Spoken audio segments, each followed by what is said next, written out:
Bismillahirrahmanirrahim. Assalamualaikum warahmatullahi wabarakatuh.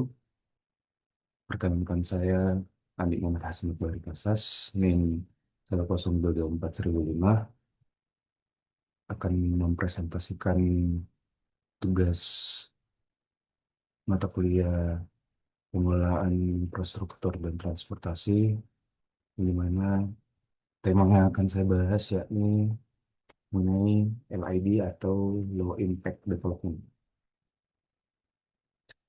Adapun batasan ataupun table content yang akan saya bahas yakni definisi mengenai LID, beberapa aspek yang ada di dalamnya, termasuk juga dengan prinsip-prinsip, sejarah, dan penerapan di beberapa berbagai negara, beberapa manfaatnya, dan juga akan menyinggung ataupun membahas tentang salah satu jurnal yang mengaplikasikan low impact development di salah satu negara di dunia.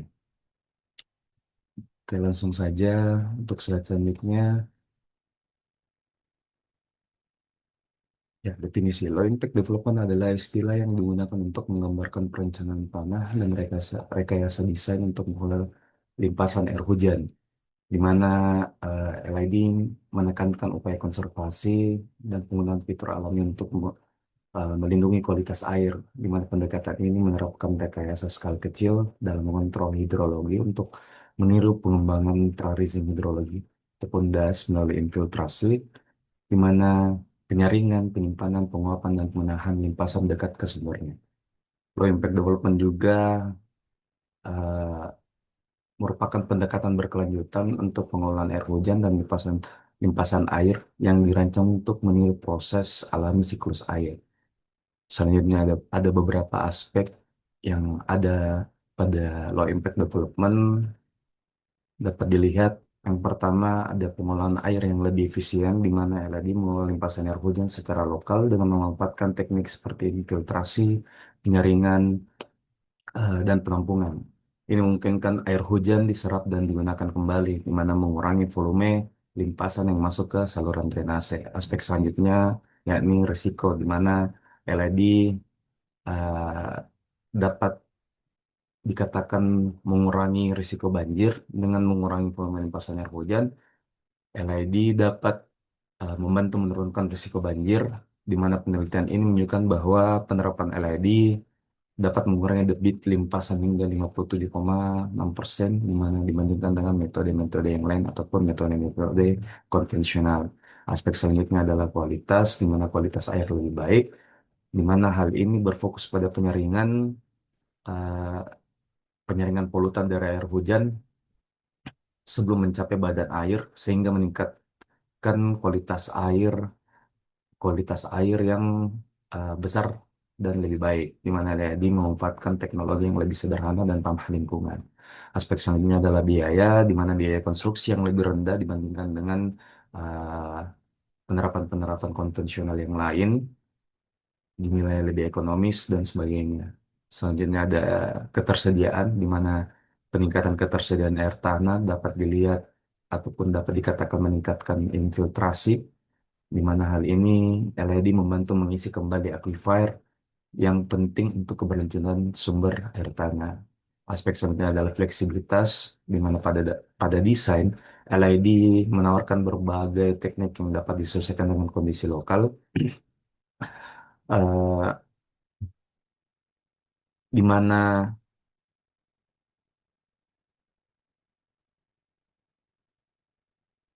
seperti bioretensi, atap hijau, green roof, ataupun jalan permeable atau pavement, di mana ini memungkinkan adaptasi terhadap berbagai jenis lingkungan perkotaan. Dan aspek yang terakhir adalah LED nilai konservasi terhadap lingkungan, di mana mendukung pelestarian lingkungan dengan mempertahankan dan meningkatkan kondisi hidrologi alami serta mengurangi dampak negatif dan dari urbanisasi. Oke, beberapa yang menjadi prinsip low impact development, yakni yang pertama ada conserve natural area wherever possible, di mana dengan kata lain LED melestarikan kawasan alami sedapat mungkin, di mana meminimal hilangnya habitat dan fragmentasi. Terus prinsip yang kedua adalah minimize the development, di mana maksud dari minimize the development impact on hydrology, meminimalkan dampak pembangunan terhadap hidrologi, tidak melakukan kekerasan jika tidak diperlukan. Dan prinsip yang ketiga yakni maintain runoff, di mana maintain runoff rate and duration from the site, di mana air tidak dibiarkan untuk meninggalkan lokasi. Yang keempat ada integrate management, di mana uh, prinsip ini sama dengan implement pollution prevention dan proper maintenance and public education, di mana uh, penerapan low impact development ini terintegrasi dan dapat dimanajemen dengan baik. Sebenarnya ada sejarah. Jadi pertama kali low impact development itu dimulai pada pertengahan 1980-an dengan pengembangan teknik bioretensi di Prince George County, Maryland, United States, Amerika. Di mana sejarah low impact development pertama kali konsep pengelolaan limpasan air hujan ini mulai diterapkan di negara-negara maju seperti Amerika Serikat, Kanada, dan Britania. Jadi dapat dilihat pada gambar ini merupakan eh, contoh-contoh dari low impact development. Ini merupakan akibat ketika air limpasan air hujan tidak dapat terkontrol, dapat dilihat ini banjir, dan bahkan sampai ke saluran drainase tidak tidak dapat tersalurkan dengan baik dan sebagainya. Jadi terdapat ada dua, yakni hard engineering dan soft engineering, di mana pendekatan hard engineering ini melibatkan penggunaan struktur buatan dan teknik rekayasa yang lebih intensif untuk mengurai air hujan. Sedangkan untuk pendekatan soft engineering, di mana ini menekankan penggunaan sistem alami dan vegetasi untuk mengolah air hujan.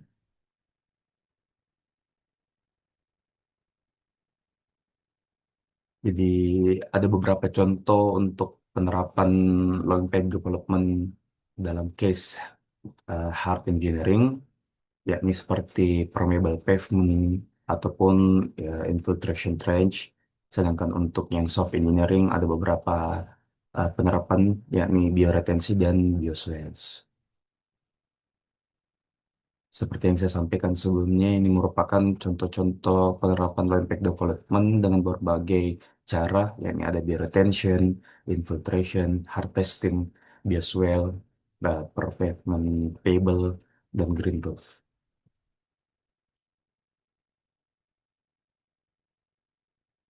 Kita lihat pada gambar ini merupakan bagaimana cara penerapannya.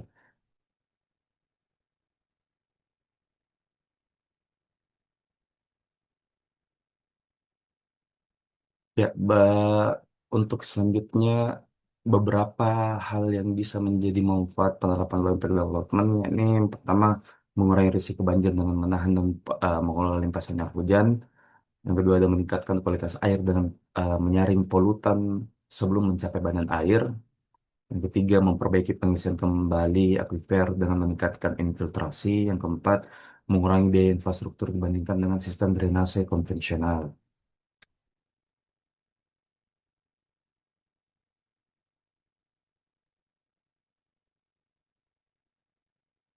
Jadi ini merupakan jurnal yang saya ambil dalam penerapan low impact development, di mana efisiensi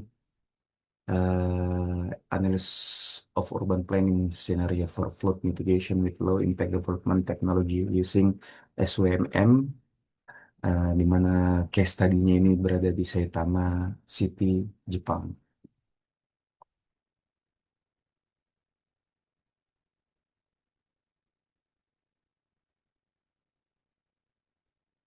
Ya, dapat dilihat eh, ini merupakan eh, studi area dari studi kasus ini Saitama Jepang, di mana di kawasan ini ataupun di daerah ini sering terjadi yang namanya banjir ataupun genangan-genangan di beberapa area, yang dimana hal itu disebabkan oleh curah hujan musiman ataupun curah hujan yang tidak kunjung berhenti di waktu-waktu tertentu.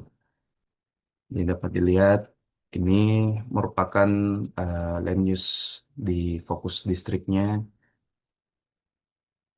sedangkan ini adalah elevation map ataupun peta ketinggian pada lokasi studi kasus. Seperti yang saya mention tadi, seperti yang saya sebutkan tadi, terdapat dua rainfall intensity ataupun curah hujan di waktu tertentu dan hampir terjadi setiap tahun, di mana yang warna biru ini merupakan short time heavy rainfall, yang di mana dia curah hujannya sangat tinggi, deras, cuman berlangsung di uh, beberapa momen saja. Sedangkan yang merah ini uh, curah hujannya tidak terlalu deras, namun berkepanjangan. Dan ini dapat dilihat ini merupakan hazard map ataupun eh, bagaimana overlay area di Saitama City. Jadi area yang ada di sini merupakan area yang sangat low ataupun rendah dibanding dengan area-area di sekitarnya.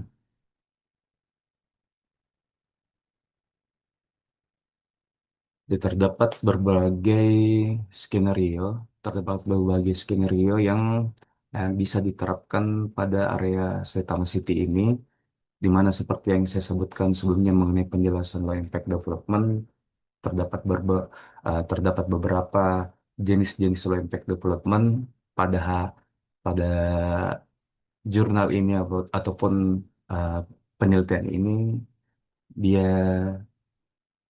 menerapkan ataupun memberikan sebuah skenario dengan menggunakan yang pertama ada green roof, lalu ada infiltration trench, terus ada bioretention dan permeable pavement. Jadi terdapat ada tiga skenario. Ketika uh, untuk skenario pertama itu cuma menerapkan green roof dan infiltration trench, sedangkan untuk yang skenario kedua hanya menerapkan bioretention dan permeable pavement, sedangkan skenario yang ketiga uh, penerapan untuk semua jenis low impact development itu diterapkan di Setama City ini. Ini merupakan hasil ataupun simulasi short heavy rainfall menggunakan aplikasi SWMM, di mana aplikasi SWMM merupakan aplikasi proyeksi iklim ataupun proyeksi bagaimana banjir ketika curah hujan ataupun iklim terjadi di suatu kawasan. Jadi ini merupakan proyeksi ketika skenario-skenario yang tadi saya sebutkan dijalankan.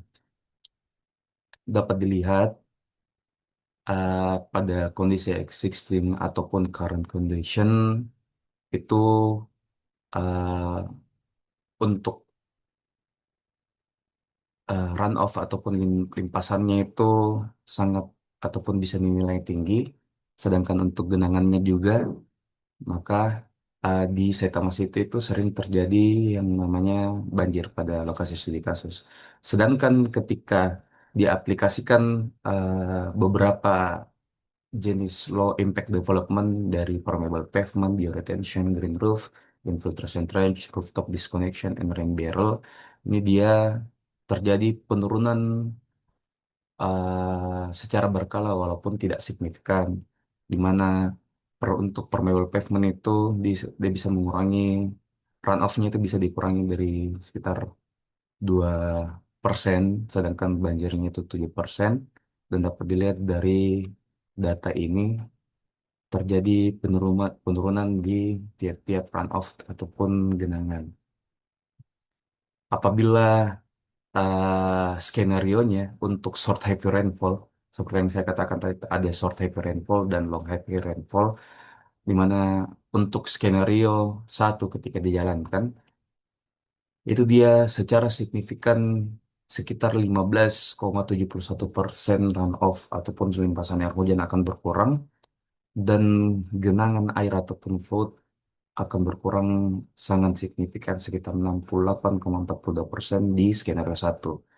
Untuk skenario 2, runoff-nya itu berkurang minus 8,12%, sedangkan genangan airnya itu dari di 30,52%. Sedangkan untuk skenario 3, yang dimana skenario 3 menggunakan seluruh jenis low impact development ataupun diterapkan semuanya, itu berkurang 20 untuk runoff-nya 23,30% dan genangannya itu 86,82%, di mana hasil ini menggunakan uh, software proyeksi yang tadi saya sebutkan yakni SNN. Dalam hal ini, skenario satu menunjukkan potensi yang lebih besar dibandingkan dengan skenario 2, yakni penurunan volume banjir sebesar 68%, sedangkan skenario 3 yang menggabungkan kedua skenario menunjukkan penurunan volume banjir sekitar 86%, dan ini dianggap sangat signifikan. Untuk skenario ataupun simulasi pada long heavy rainfall, karena terdapat ada dua jenis hujan di sana, dapat dilihat datanya hampir sama seperti yang tadi, di mana current condition ataupun ketika ditambahkan beberapa jenis low impact development, dan ini merupakan skenario-skenario yang ingin disimulasikan. Jadi semua skenario gabungan menunjukkan efektivitas yang rendah sejalan dengan laju penurunan skenario lebih tunggal, di mana terutama baik limpasan maupun volume banjir skenario satu dan 3 menunjukkan efektivitas yang jauh lebih rendah. Laju penurunan volume banjir mereka sekitar 60%, lebih rendah jika dibandingkan dengan curah hujan durasi pendek. Jadi di, ma- ah, low impact development ini pada jurnal ini dianggap sangat membantu untuk menanggulangi genangan ataupun banjir serta limpasan air hujan yang ada di kota Saitama.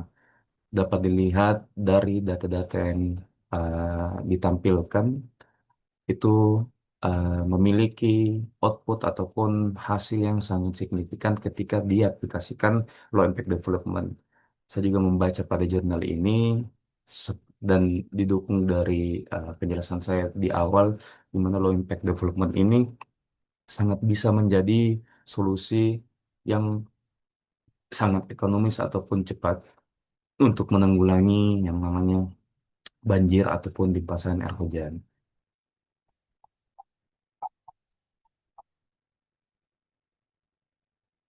Jadi kesimpulannya adalah eh, tujuan dari penelitian ini untuk mempertimbangkan efek gabungan dari penerapan skenario perencanaan perkotaan dari beberapa LID yang didistribusikan secara bersamaan di suatu wilayah perkotaan sebagai tindakan terhadap banjir perkotaan.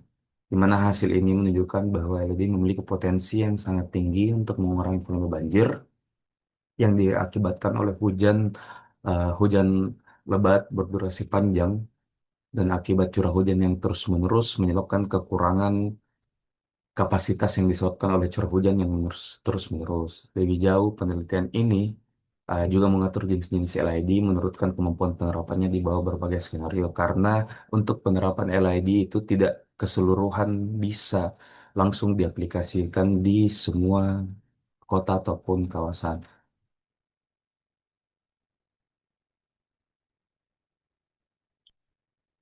Dalam hal ini, tiga skenario telah disajikan melalui inisiatif pembangunan otoritas kota dan kedua kasus serta gabungannya. Jadi menunjukkan bahwa memang LED dapat membantu ataupun menjadi uh, perencanaan dalam suatu perkotaan.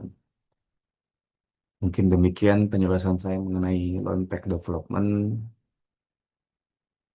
Terima kasih. Assalamualaikum warahmatullahi wabarakatuh.